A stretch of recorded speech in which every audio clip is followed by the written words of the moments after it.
Class 10 के history के पिछले क्लास में बताए थे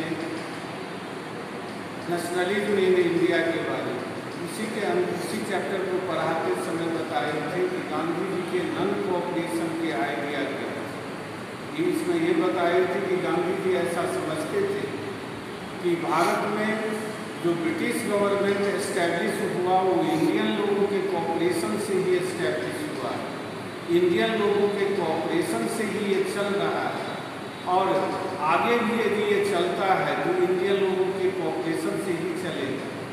गांधी जी का विचार था कि यदि हमें स्वराज प्राप्त करना है तो इस कोऑपरेशन को बंद करना पड़ेगा। यदि इंडियन लोग ब्रिटिश गवर्नमेंट को कोऑपरेट करना बंद कर दें तो ब्रिटिश गवर्नमेंट इंडिया में चल नहीं पाएगी, उसका अंत हो जाएगा।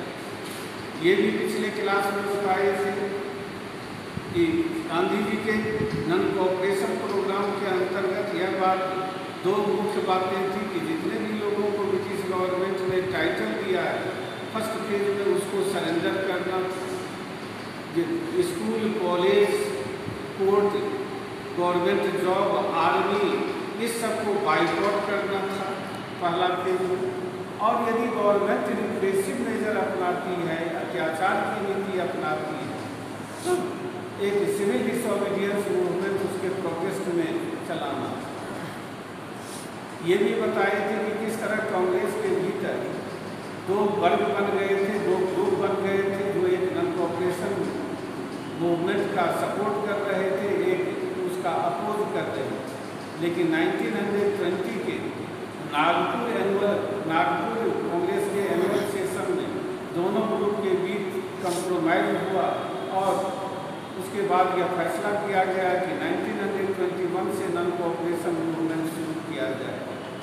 आज इसी नॉन कोऑपरेशन मूवमेंट के बारे में बताएंगे जो 1921 के जनवरी महीने में शुरू हुई थी और सोसाइटी के इंडियन सोसाइटी के वेरियस सेक्शन के लोग ये वेरियस क्लास के लोग इसमें जो है सो पार्टिसिपेट किए, लेकिन अपना अपना सबका स्वराज के बारे में अपना अपना परसेप्शन था, एस्पिरेशन था, अपने विशेष थे उनके, सब स्वराज का अलग अलग मतलब लगा करके इसमें शामिल हुए।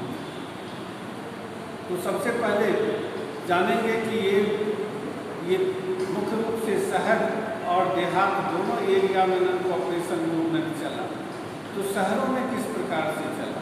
शहर में इस नॉन कोऑपरेशन मूवमेंट में भाग लेने वाले जो लोग थे वो एजुकेटेड मिडिल क्लास के लोग थे। ये ज़्यादा एक्टिवली पार्टिसिपेट किए इसमें। जब यह मूवमेंट शुरू हुआ तो स्टूडेंट, टीचर, ये सब स्कूल कॉलेज का बाइकआउट किए, लॉयर जो है जो कोर्ट का बाइकआउट किए।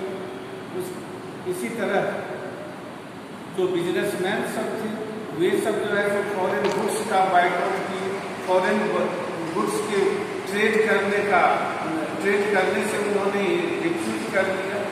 जो ऐसे लोग, ऐसे मनी लेंडर जो फिनांस करते थे ट्रेडर को, मर्चेंट को फॉरेन गुड्स का ट्रेड करने में, ऐसे जो मनी लेंडर सब जो है तो फिनांस करना बंद कर दिए।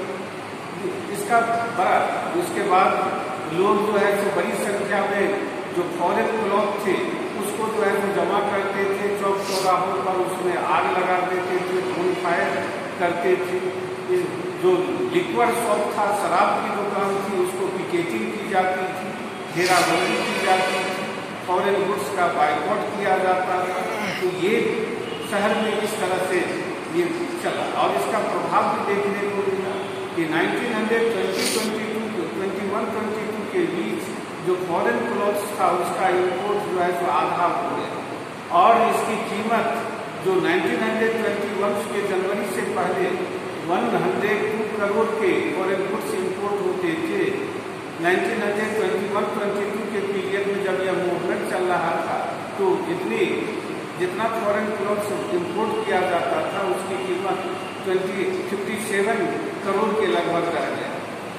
लेकिन धीरे धीरे शहर में यह मूवमेंट धीमा पड़ने लगा, स्लो होने लगा और इसका कारण यह था कि खादी का कपड़ा बड़ा महंगा था, एक्सपेंसिव था।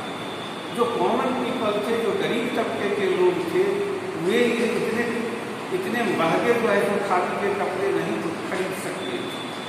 और दूसरी तरफ जो इंग्लैंड से मिल प्रोड्यूस्ड जो क्लॉथ था, टेक्सटाइल क्लॉथ था, वह चीपर पड़ता था, सस्ता पड़ता था, गरीब लोगों के लिए वह खरीदना आसान था। इसीलिए ज़्यादा समय तक ये गरीब लोग जो है तो खादी का कपड़ा खरीद करके पहन नहीं सकते, इसीलिए उनको लौटना पड़ा। फिर उसी ब्रिटेन से मंगाए गए, इम्पोर्ट किए गए मिल में, कारखानों में बने हुए कपड़ों की तरफ वही वो बाजार से खरीदना शुरू कर दिया। तो इस तरह फॉरेन गुड्स का, क्लॉथ का बाइकआउट का जो पॉलिसी अपनाया गया वह चल नहीं पाया। दूसरी समस्या थी, जो स्कूल कॉलेज के जो टीचर, जो स्टूडेंट बाइकआउट किए थे, तो उनको एक अल्टरनेटिव चाहिए, ऑप्शन चाहिए। उसके बदले में जरूरी था कि नेशनल स्कूल कॉलेज सब की स्थापना की जाए, जहाँ बच्चे जाकर के पढ़ सके, टीचर जाकर के पढ़ा सके। लेकिन ऐसे जो नेशनल स्कूल कॉलेज खोलने की प्रोसेस था वह बड़ा स्लो था। जितनी आवश्यकता थी, जितने स्कूल कॉलेज भी, उतने स्कूल कॉलेज नहीं खोले गए। तो नतीजा यह हुआ कि स्टूडेंट कितने दिनों तक जो है सो स्कूल कॉलेज से अलग थलग रहते, वंचित रहते, पढ़ाई से दूर रहते।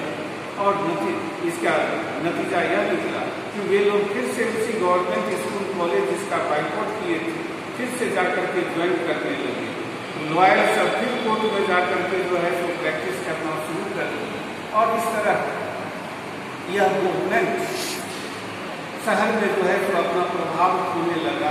1921 के लास्ट तक आते आते इसका प्रभाव जो है तो बहुत सीमित रह गया। अगले क्लास में बताएंगे कि रूरल एरिया में किस तरह से जो ये मूवमेंट चला, वहाँ के लोग इसको किस रूप में लिए, किस तरह वहाँ यह मूवमेंट में भाग लिए वहाँ के, इसके बारे में